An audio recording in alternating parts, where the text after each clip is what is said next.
এবং 5 নং বরসটি ইউনিয়নের হাত পাখা মার্কার চেয়ারম্যান পদপ্রার্থী জননেতা জনাব হাফেজ মাওলানা মাহমুদুল হাসান।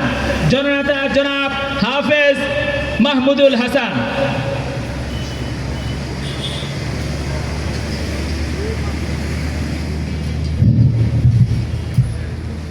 আসসালামু আলাইকুম ওয়া রাহমাতুল্লাহি ওয়া বারাকাতুহু। ইসলামী যুব আন্দোলন বাংলাদেশ কর্তৃক আয়োজিত নবম প্রতিষ্ঠাবার্ষিকী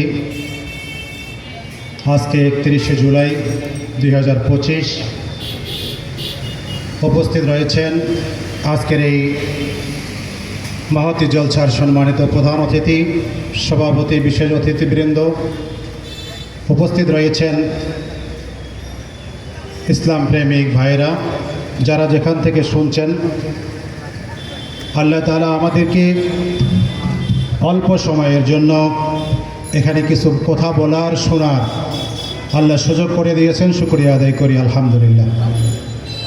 সম্মানিত সাথী ও বন্ধুগণ, দীর্ঘক্ষণ থেকে আমরা মনোযোগ সহকারে আলোচনাগুলো শুনতেছিলাম। এরপরে প্রধান অতিথি আলোচনা করবেন। আমরা ইনশাল্লাহ মোনাজাত করে এখান থেকে বিদায় নেব। তার আগে দুটি কথা বলার জন্য সুযোগ করে দিয়েছেন। আজকে দেবীগঞ্জ উপজেলার যুব আন্দোলনকে ইসলামী আন্দোলনের পক্ষ থেকে অসংখ্য মোবারকবাদ জানানো হচ্ছে। প্রতিষ্ঠা বার্ষিকীতে তারা আজকের এই যে আয়োজন করেছেন। সম্মানিত সাথী ও বন্ধুগণ, সম্মানিত ওলামা একরাম, আল্লাহ সুবহানাহু ওয়া তাআলা যুগে যুগে অসংখ্য নবী রাসূল প্রেরণ করছেন এ ধরার মাঝে। আমাদেরকে সৃষ্টি করার আগে আল্লাহ তাআলা সৃষ্টি করছেন জিন জাতিকে, তাদের মাঝেও অসংখ্য নবী রাসূল এসেছেন।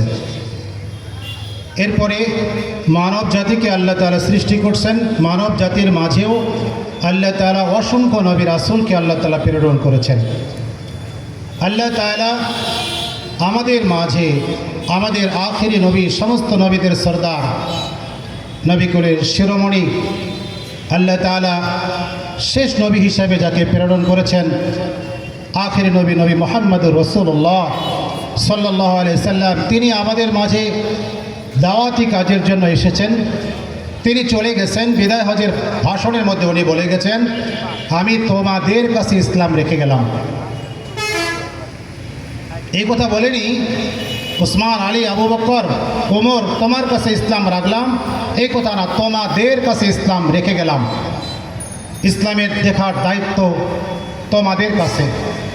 আজকে দেবীগঞ্জ উপজেলার সকল মানুষকে বলতে চাই, স্পষ্টভাবে বলতে চাই, আপনি আমি যদি বঙ্গবন্ধুর আদর্শ বাস্তবায়ন করার জন্য দিন রাত পরিশ্রম করতে পারি, আপনি আমি যদি জিয়াউর রহমানের আদর্শ বাস্তবায়ন করার জন্য শরীরে রক্ত ঝরাইতে পারি, ইরশাদের আদর্শ বাস্তবায়ন করার জন্য আপনি আমি যদি জীবন দিতে পারি, তাহলে বিদায় হজের ভাষণের মধ্যে আপনার আমার নবী বলে গেছেন, তোমাদের কাছে ইসলাম রেখে গেলাম।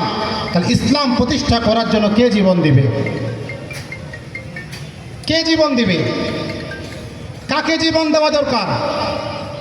অথচ আজকে অসংখ্য মানুষ দেখা যায় নামাজ পড়ে, রোজা রাখে, হজ করে, যাকাত দেয়, ভালো কাজও করে, অথচ দেখা যায় যারা ইসলামের ক্ষতি করে, যাদের মাধ্যমে কোরআন বিরোধী আইন পাশ হয়, তাদের পিছনে পিছনে নেতৃত্ব দেয়, তখনই দুঃখ লাগে। আবার যারা ইসলাম প্রতিষ্ঠা করতে চায়, কোরআন বাস্তবায়ন করতে চায়, ন্যায় ইনসাফ প্রতিষ্ঠা করতে চায়, তাদের ব্যাপারে আবার এত খারাপ জঘন্য মন্তব্য করে, শুনতেও ঘৃণা লাগে, দেখতেও ঘৃণা লাগে, তখনই আফসোস লাগে, হে তুমি যে কোরআন বিরোধী আইন যারা পাশ করে তাদের পক্ষে তুমি স্লোগান দিচ্ছ, কিয়ামতের ময়দানে তোমার নবীর সামনে তুমি কিভাবে দাঁড়াবা? ওই চেহারাটা তুমি কিভাবে দেখাবা? তোমাকে যখন বলা হবে তোমার রবকে, তখন তুমি কি বলবা? ওই রবের কোরআনের আয়াতের বাইরে তুমি কাজ করছিলা। তোমাকে যখন বলা হবে তোমার ইসলাম কি, তুমি তখন কি বলবা যে আমার ইসলাম কি ছিল?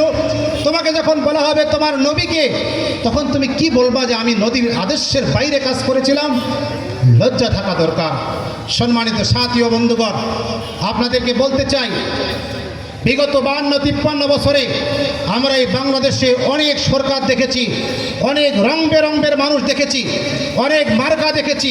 আমাদের নেতারা এই কথা বলে থাকে, যারা নৌকা নিয়ে স্লোগান দেয়, সমস্ত কর্মীগুলো নৌকা চালাইতে পারে না, নৌকার হাল ধরতে পারে না, নৌকার বইটা বইতে পারে না।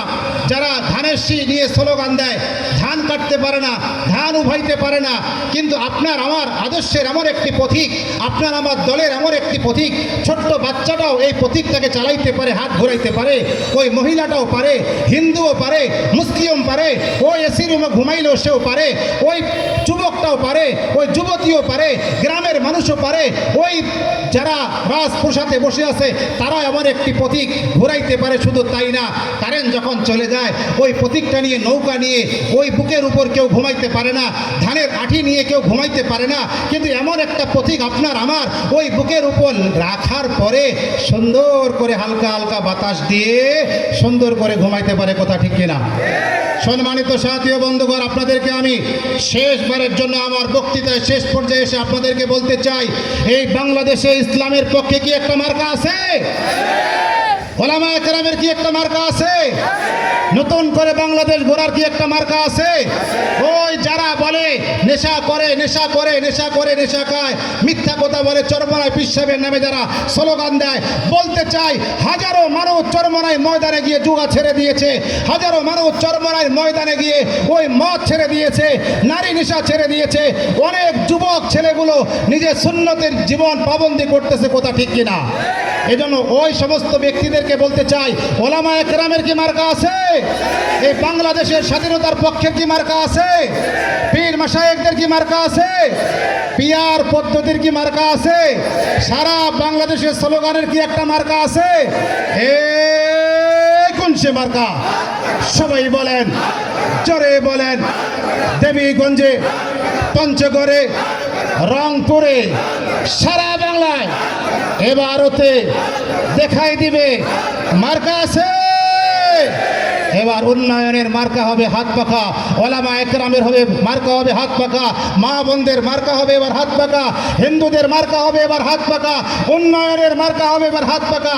সকলকে ইসলামী আন্দোলনে যোগদান করে হাত পাখা শান্তির প্রতীকে এবার ভোট দেওয়ার উদাত্ত আহ্বান জানিয়ে আসুন ঐক্য করি, আসুন এক হয়ে যায়, নবীর আদর্শ বাস্তবায়ন করি। সকলকে উদাত্ত আহ্বান জানিয়ে শেষ করছি। আসসালামু আলাইকুম রহমতুল্লাহ। সংগ্রামী